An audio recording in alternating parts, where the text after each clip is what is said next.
This is Undaunted.Life, a man's podcast. I'm your host, Kyle Thompson. Let's get into it. All right, guys, this is a special episode on a special day because there's some special circumstances. Don't worry. We will be back to our regularly scheduled programming on Thursday of this week. Don't worry. We are not going to get out of order, but kind of big news dropped in the baseball world. And just real quick, before any of you guys go ahead and tune this out, oh, I'm not a baseball guy. I don't like it, but it's boring. What? Don't worry about it. There is a payoff for you at the end of this podcast. There's some good things that we can learn from this scenario. And the scenario I'm talking about is the Houston Astros scandal. So yesterday on the 13th of January of 2020, Major League Baseball finally handed down their punishment to the Houston Astros organization kind of for their sign stealing scandal, which in baseball terms, this is the biggest scandal probably since the Black Sox scandal and certainly since the PED scandal of the 90s and early 2000s. And the Black Sox scandals was, that was over 100 years ago, right? But here's the deal. I'll kind of give you the idea for some of you that are not aware. I will bring you up to speed as quickly as possible. There was evidence from the 2017 season that the Houston Astros were using in-stadium technology in their home ballpark to get the signs from the catcher as to what the pitcher was going to be throwing, and then they would communicate that to the batter at the plate so they knew what pitch was coming. So for those of you that don't understand how big of a deal that is, if you've got a guy that just throws two pitches, we'll just keep it simple. He throws a fastball and a changeup. So let's say his fastball, he throws it at 95 miles an hour, and his changeup comes in at 87 miles an hour. Doesn't seem like that big of a difference, but when you're throwing it from 60.5 feet, which is how much home field or home plate is from the pitching rubber, that's really close. Like that's a really, really close distance. And so 7-8 miles per hour makes a huge difference. And if you know as the hitter that it's a changeup that's coming instead of a fastball, you can sit on it. Because if you guess changeup and it's not a changeup, the fastball just blows right by you. So this was a huge deal. And so they had a monitor that was by the dugout, and they would communicate using a camera that was in the outfield, and then they would be able to communicate to the guy at the plate. They did it kind of haggardly, though. They would like bang on trash cans or something like that to let the batter at the plate know, hey, the off-speed pitch is coming, type of a thing. It doesn't guarantee success, but if I'm the hitter and I know exactly what pitch is coming, that's good for me. That's really, really good for me. So this was something that happened in the 2017 season. That was the year that they won the World Series. That was the year that their second baseman, their all-world second baseman, Jose Altuve, won the MVP. But this led to a gigantic investigation, right? Massive investigation, and we kept hearing this was going to be some of the strictest punishments we've ever seen handed out by Major League Baseball. And we'll get into the punishment here in just a second, but just remember that was kind of the thing that we were all expecting. And I remember talking with friends that were baseball people, and I'm like, how bad could this actually be? How bad could this punishment actually be? This isn't like in college where you can take away scholarships and you can have them vacate victories and championships and all that kind of stuff. Like, what could they actually do? But then yesterday, the supposed hammer came down from Major League Baseball, and so this was the punishment that they were given. The team was fined, so that's ownership. They were fined $5 million, which is the maximum that a commissioner can fine a owner in the Major League Baseball, so they fined them the max. The general manager, Jeff Luhnow, and the manager, AJ Hinch, they were both suspended for 1 calendar year, but both have since been fired by Houston. Jeff Luhnow was seen by a lot of people as one of, if not the best general manager in baseball, and the bench manager, or essentially the main manager, AJ Hinch, was seen by many people to be one of the best managers in all of baseball. And so those were not small things. And then they also lost their 2020 and 2021 first and second round draft picks. Okay. Now, the one thing that is kind of pending in all this is Alex Cora, who is the current manager of the Boston Red Sox. He was the supposed ringleader of this plan. Okay, so he was on the staff, he was on the coaching staff in 2017 in Houston, and then the very next year, he was hired by the Boston Red Sox to represent them, and they won the World Series in 2018 in a team that was considered by many to be one of the greatest teams ever. I think it was 108 regular season wins, won the World Series, didn't even really look bad in any of the games during the playoffs, but there's supposedly going to be a much bigger punishment coming for Alex Cora. It could come today. It could come while I'm recording this. I'm not exactly sure, but as of this moment, there's no punishment for him. And most notably, there is no punishment for Carlos Beltran, who is the current manager of the New York Mets, who was a player on the 2017 Astros, or any other players. Okay? We'll get more into that here surely later. So there was reaction from the Houston Astros, okay? So because they kind of have to come to their defense to a certain degree. So the owner, Jim Crane, he came out and did his normal, kind of somber press conference thing and read a prepared statement and took a few softballish type questions. But he said that this scandal doesn't in any way taint their World Series victory from 2017. In no way. In no way does this taint anything. We just want to move forward. We just want to, which is always convenient when somebody is like pounded for something that they've done wrong. Don't they always, we just want to move forward. We don't want to look in the past. We only want to move forward, a la Mark McGuire when he was talking in front of Congress. I'm not really here to talk about the past. I'm here to talk about the future. It's like super convenient. Now, the general manager, Jeff Lunau, he kind of had a little bit of a ridiculous take on all this. He kind of decided in his statement that he released that he just wanted to kind of throw everybody under the bus, except for himself. Right? He told everyone, I'm not a cheater and it's everyone else's fault, was essentially what he said, even though they had evidence of 2 specific emails that was talking directly about the system that they had in place, the video system they had in place in order to steal these signs and to cheat. He was on those emails. So either he doesn't read his emails or he's full of crap. I'm just going to go ahead and assume the latter. And then former manager AJ Hinch, he took responsibility for his role, kinda. This is a guy that of everybody, He will probably get another managerial job in Major League Baseball. He's just that good. So he's going to spend a year, basically licking his wounds. Maybe 2-3 seasons down the line, he'll get another job, but it just kind of is what it is. But I thought it was interesting because of all the people in this process, whenever these allegations were coming on, he was the most smug during this entire process. He was asked during the ALCS this year, 2019, or that would have been last year's ALCS, 2019. He was asked about this at one of the press conferences, and he said, this is a complete joke and blah, blah, blah. But he was so smug about everything. Like, these teams, they just wish they were as good as we are. So they just claim that we're stealing signs, blah, blah, blah. AJ Hinch does not come out, looking well in this entire thing. And one of the interesting things about AJ Hinch is he obviously knew that this was going on, but as opposed to addressing it directly with the players and telling them to cut it out, he tried to destroy the monitor, unplug it from the wall to encourage them to stop doing this as opposed to just talking about it, which, okay, I guess that's one way of doing things. But then there was kind of the greater reaction from the baseball world, the general consensus coming from everybody else, from the other teams, players, former players, whatever the situation may be, is that the punishment was too light. That it didn't really punish the owner, Jim Crane. I mean, Jim Crane still has his team. He still has his title. He still has his banner. He doesn't have a GM or a manager anymore, but you can find those. I mean, they're not exactly growing on trees, but he can kind of deal with that. I loved what David Freese said. So he's a now retired baseball player and a St. Louis Cardinals legend, but he said this on Twitter: didn't really expect the punishment to be this harsh. Good for MLB stepping up. Still don't know what's more frustrating, though. An ex-teammate of the World Series title making public statements about his team cheating and so many guys being down to use a damn trash can, LOL, should take the ring. So I tend to agree with his sentiment that we should take the ring, but we'll get more into that later. And he was making reference to Mike Fiers. So Mike Fiers was kind of the main whistleblower in all this. He's a pitcher that was on the 2017 Houston Astros. So a lot of people see him as kind of a hero in this, he's the whistleblower. It's like, wait a minute, he was on the team at the time they were cheating and he knew they were cheating, and yet he didn't say anything. That's kind of interesting. Interesting at the very least.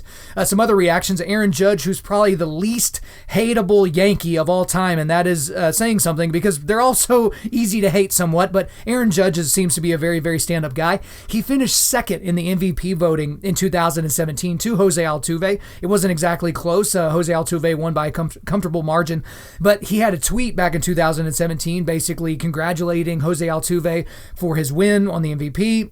Those two teams went on to face each other in that postseason. Aaron Judge actually went back and deleted that tweet. So deleting a tweet from 2-3 years ago, that's kind of a big deal. But here's the funniest thing. This is the funniest of all reactions from all baseball people, and that was from Pete Rose.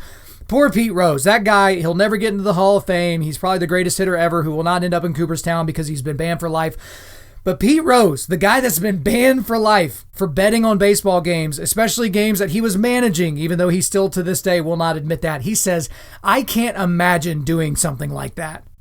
I mean, I don't know if he's just trolling or what, if he's just bored, but that's next level. I'll give it up to you. I'll give it up to you, Pete Rose. I can't imagine doing something like that. I mean, I was a manager of the Cincinnati Reds and I was betting on games that I was managing, but gosh dang it, these guys are putting up cameras and setting up trash cans to let us know what pitches are coming. That's just across the line. So thank you, Pete Rose, for giving us a little bit of that. But here's the thing. Here's my opinion of the punishment that came down for the Houston Astros. I'll just give it to you as quickly as possible.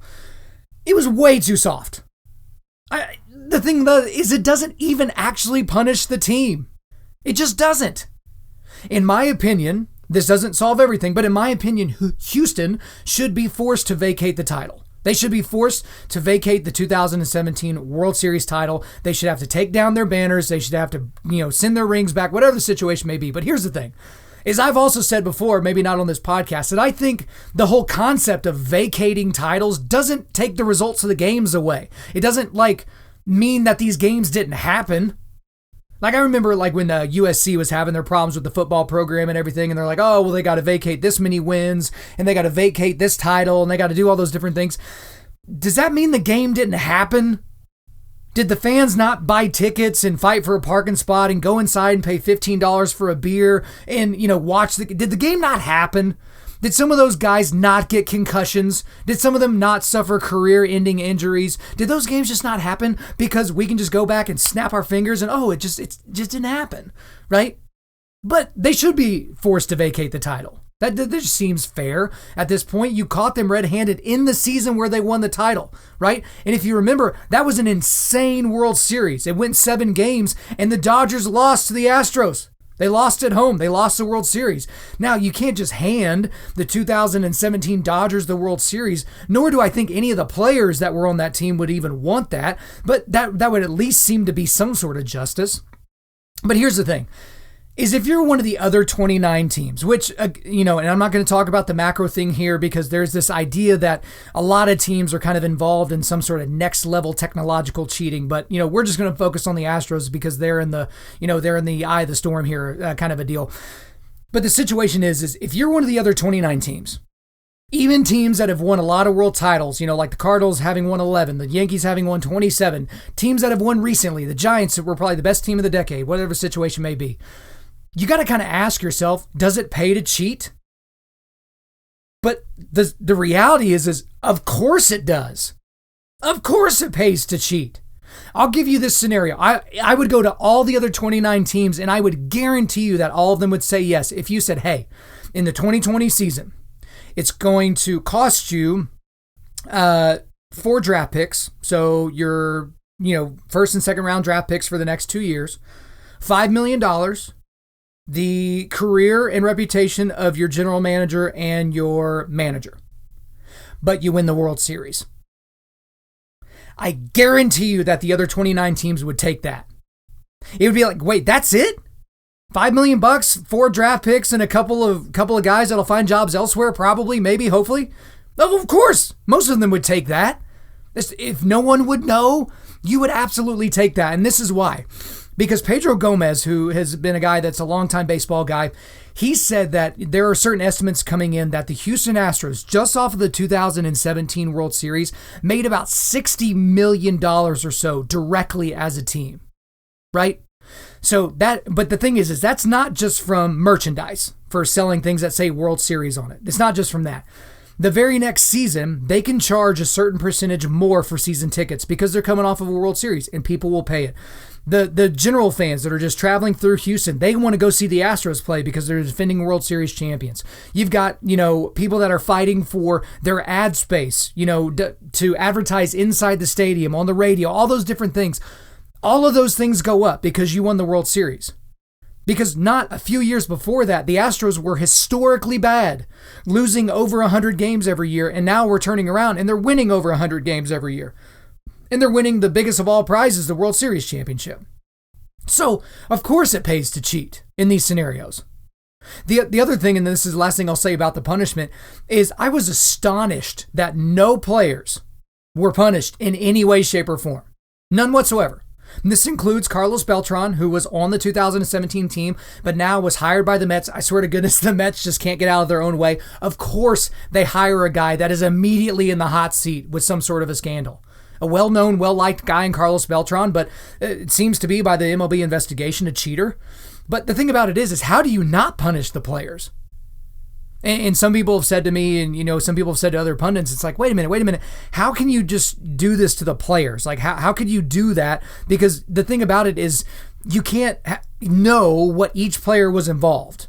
Like, you can't know, okay, it's a 25-man roster. Is, the backup catcher who's out in the bullpen or something like that at the moment, is he as responsible as the MVP from that year? Is the guy banging on the trash can, do we know, was it an assistant coach or was it a player? Right? Was it a star player that was in a free agency year or an arbitration year or something like? It would have been a mess to try and do that, but it just seems astonishing to me that Major League Baseball found no way to be able to punish these players. Now, the reality is this is a couple of years ago. A lot of those players aren't even playing anymore. They're certainly not on the Astros anymore, so what exactly do you do? So it's a tough situation, but I got to thinking about this whole situation, just thinking about there's a lot of victims. Like, this is one of those things when people talk about victimless crimes, that's almost never the case. This certainly isn't the case, right? So I just kind of made a list of the big victims in this story. And the first is the Los Angeles Dodgers. This is the first and last time you will ever hear me say that I feel bad for the Los Angeles Dodgers because I love watching them lose. But 2 years in a row, they lost to teams that it seems pretty apparent were cheating. The 2017 Houston Astros beat the Dodgers, and the 2018 Boston Red Sox seemingly cheated. They also beat the Dodgers, right? I mean, that's a tough thing for a very proud franchise that has not won a title in over 30 years. A huge market, would have been huge for Major League Baseball, and you got to feel bad for them. You also have to feel bad for the other teams that the Astros destroyed on the way to their, kind of the last 3 years of success they've had in the playoffs. So they beat the Yankees twice. They beat the Red Sox, Indians, Rays. You got to almost feel bad for the Nationals in a way. They just had an amazing World Series where the road team won every single game in the World Series. But, you're kind of glad now. I was rooting for the Astros in the World Series, but you got to be glad now that the Nationals won. But it does kind of sully and weird in the process a little bit. And one little side note, and then I'll hop right back on. For you Yankees fans that are crying about this, like, oh gosh, we got screwed and we would have got another championship and blah, blah, blah. Y'all are the same fans that don't want to talk about at all that y'all won championships in the last 15 years, or 20 years or so with a bunch of guys that were on PEDs. Andy Pettit and Roger Clemens and Alex Rodriguez and all these guys. The Yankees were one of the dirtiest teams and everybody knew about it. So save me your crocodile tears about, oh, we got screwed with the playoffs, the Astros. Okay, I don't want to hear it from you Yankees fans. What about the rest of the AL West teams? You got the Mariners, you got the Athletics, you've got the Angels, and you got the Rangers. They had to play the Astros a lot. And every time they went to Houston, they got destroyed. The Athletics were really close to winning the division in a few of those years and ended up having to be a wild card team. That affected them directly. How about this? I haven't really heard anybody talking about this.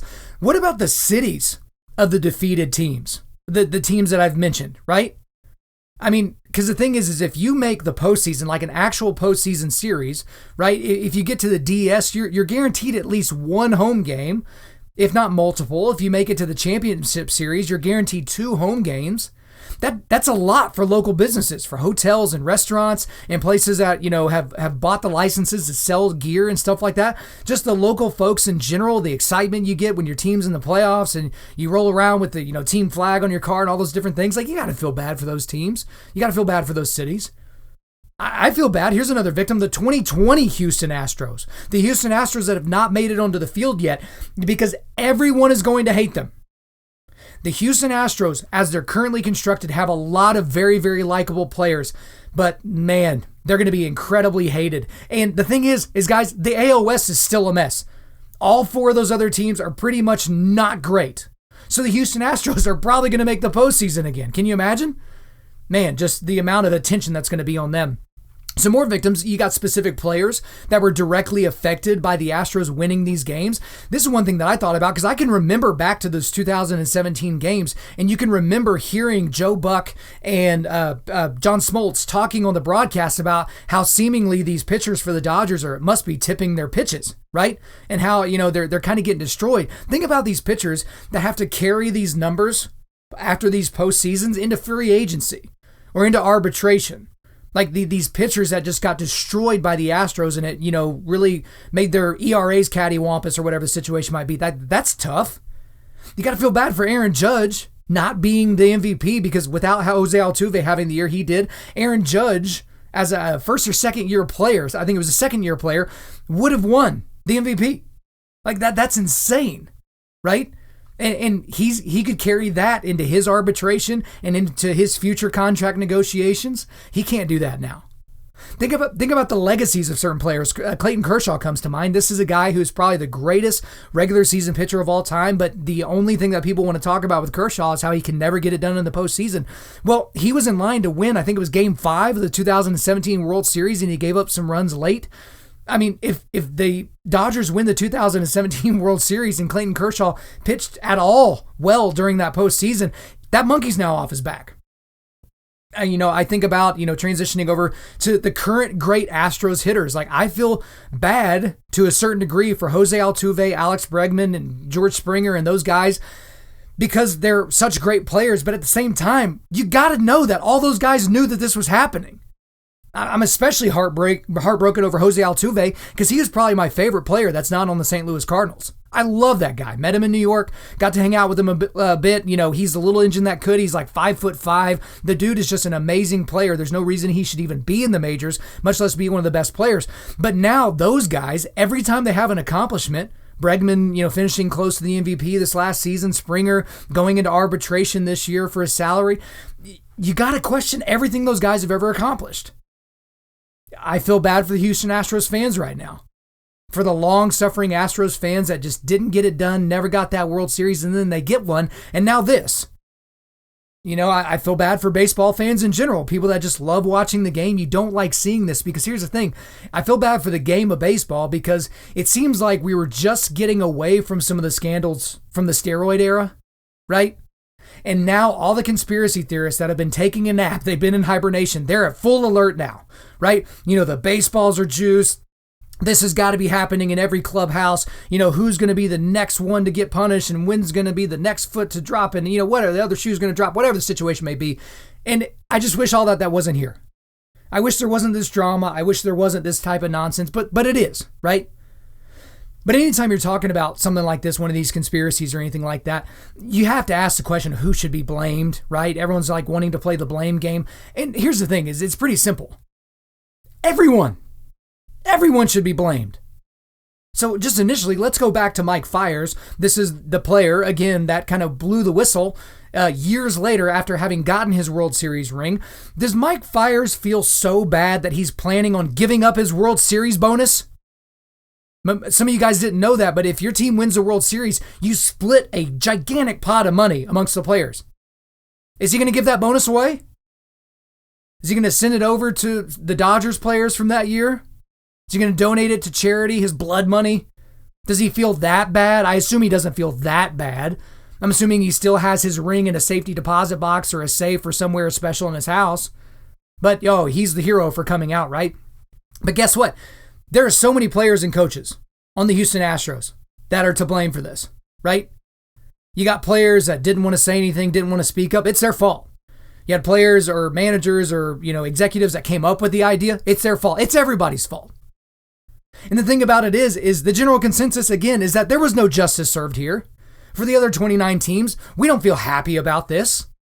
Like, there's not happiness in Major League Baseball that, okay, MLB got it right. It should have been much more severe, right?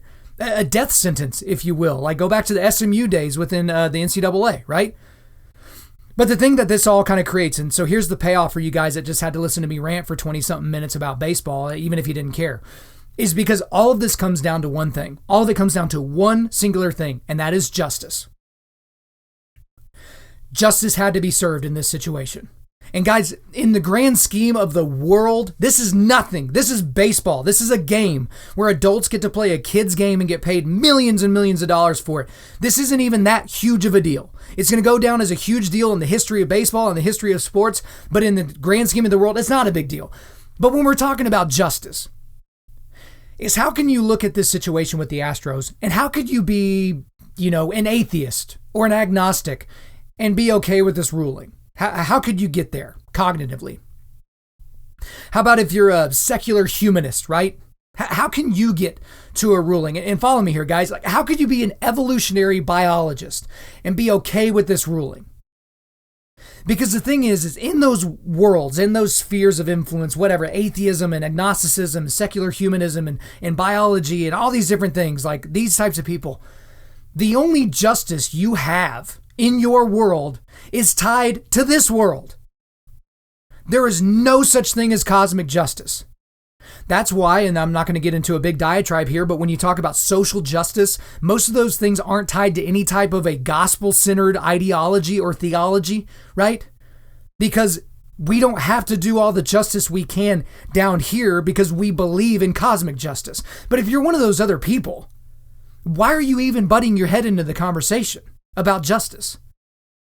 Because it's as if the only justice you understand is here. Because one of the reasons why I can close my laptop after I record this and move on with my life and not be completely affected and distraught at how this is all going down and how mad I am about how baseball didn't get the punishment right is because I know that God has the ultimate judgment seat. Again, this is not a huge topic, but remember, God sees everything. He sees everything. I was reminded of Romans 12:19, Beloved, never avenge yourselves, but leave it to the wrath of God, for it is written, Vengeance is mine, I will repay, says the Lord. And then Proverbs 21:15, When justice is done, it is a joy to the righteous, but terror to evildoers. I can find solace. I can absolutely find solace in the fact that I don't think justice was served here. And there's a larger application here. There's kind of three application points I want to get to. So the first is when you sense that there's been injustice somewhere in the world, always remember that God's got it. We don't always have to write the score. We don't always have to overturn the tables ourselves. Sometimes God does call us into action, right? As a sheepdog, he's going to call us into action. But ultimately, he's got the final say. He's got the final say on justice, right? But there's a couple of other applications that I think are even more pragmatic for you guys that maybe think I took that last point a little too far. I think it's highly appropriate, but here we go for you more pragmatic types. For you will be tempted to cheat. And your reaction in those moments will say a lot about who you are. So some of you are going to be tempted to cheat in sports, right? Maybe it's pickup basketball. Maybe it's a collegiate athletic of some kind. Maybe it's a golf tournament. You're going to be tempted to cheat. You're going to be tempted to cheat in your taxes and business or something like that. You're going to be tempted to cheat on your spouse, right? Even though we already know that about 50% of the men in the United States certainly go ahead and do that anyway. But the thing about it is there's no temptation that is going to lead to sin. Well, sorry, let me rephrase that. Let me back up a little bit. Some of y'all just had like a little explosion in your brains. Being tempted is not a sin. It's your reaction to the temptation, right? Jesus was tempted. Right? 40 days, 40 nights, he was tempted, right? In every way conceivable to us, right? That wasn't sin. It's how you respond to the sin. It's how you respond to the sin, right? But a lot of you guys, you're not preparing yourselves for when you might be tempted to cheat in all areas of life. You haven't had that discussion with yourself yet. And some of you might think that you're too weak, that you couldn't possibly overcome the temptation to do that. And again, I got to throw this out to you. In 1 Corinthians 10, we see this. No temptation has overtaken you that is not common to man. God is faithful and he will not let you be tempted beyond your ability, but with the temptation, he will also provide a way of escape that you may be able to endure it. So there is not some temptation that is so powerful that you can't get around it. And the last application point for you guys is this is a great teaching moment for your kids. And I'm using that term broadly. So if you're a grandpa listening to this, talking about your grandkids. If you're a coach that, volunteers your time and, coaches whatever sport in your local community, I'm talking to you as well. This is a great story, or this is not really a story, this really happened, but this is a great thing to talk about them. This is a case study for those kiddos, right? Especially if you're teaching baseball. Because this is one of those moments where this is bigger than baseball. This is bigger than whatever sport you're teaching or coaching. It's about integrity. It's about character, right? And this is a great opportunity to teach your kiddos that, hey, look, these guys won these titles, but now look at where they're at. So I remember back, and I'll probably remember this till the day that I die, at my university that I went to, University of Central Oklahoma, I remember when you would run around the track in the gym there in the wellness center, there were two pictures that were up. Well, there were a lot of pictures that were up around the track, but there were two specific ones. One was of Marion Jones. Marion Jones. Okay, she won the 100-meter dash in the Olympics, and she won by like 10 meters. She obliterated the competition. And then there was another one with Lance Armstrong, right? And then it came out that Lance Armstrong had been lying for years and years and years, that he was a drug cheat, and that Marion Jones, it came out later that she was a drug cheat as well. And I wondered, gosh, they have these big, beautiful pictures. Like, what are you going to do? But, this could have been a budgetary reason that they did this. It doesn't really matter. They put a little plaque next to the pictures that basically explained, hey, this person cheated in order to accomplish what you're seeing in this picture. The picture of Marion Jones was of her going across the finish line with this big smile on her face. And it was basically a little plaque that makes you think about, like, hey, was it worth it? And to some smart aleck students who might be like, well, yeah, sure, man, it was worth it. They're an Olympian and blah, blah. They might say something like that. But to a thinking person, they'd be like, gosh, it clearly wasn't worth it. But that's the thing, is if you start going down that rabbit hole as well, guys, you're going to get so frustrated at the amount of money that Marion Jones and Lance Armstrong made off of cheating. And that's why we can always lean on the fact that we're not the final judge and jury, that God's got our back. God's going to take care of it. All right, guys, before we let you go, we are going to do a quick resilience boost. As you know by now, we are a men's ministry, and our mission is cultivating manly resilience. Specifically, we do that by providing content that forges spiritual, mental, and physical toughness. So today, I just have one little article for you. Jeff Passan is one of the best guys in all of baseball, one of the best journalists in all of baseball. He had a thing that he wrote for ESPN.com. It's called Why Anger is Boiling Behind the Scenes About Houston Astros Sign-Stealing Punishment. All right, guys, so check that out. Thank you guys, as always, for listening to the podcast. We really do appreciate it. If you would, please subscribe on iTunes, SoundCloud, Spotify, or Google Play, and refer your friends to listen and share this on social media. Guys, if we deserve a 5-star review, please leave us one. That is how this podcast is going to continue to grow. I'm currently booking speaking engagements for the entirety of 2020, so just hit me up at info@Undaunted.Life if you want me to come speak to your team, at your men's event, on your podcast. Again, the email is info@Undaunted.Life. The website is www.Undaunted.Life. You can follow us on Instagram and Twitter at Undaunted.Life, or Facebook.com/Undaunted.Life.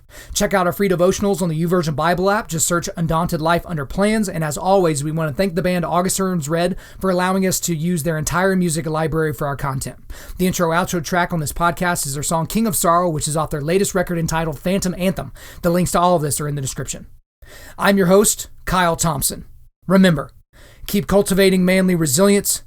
Keep forging spiritual, mental, and physical toughness. Keep seeking the Lion of Judah.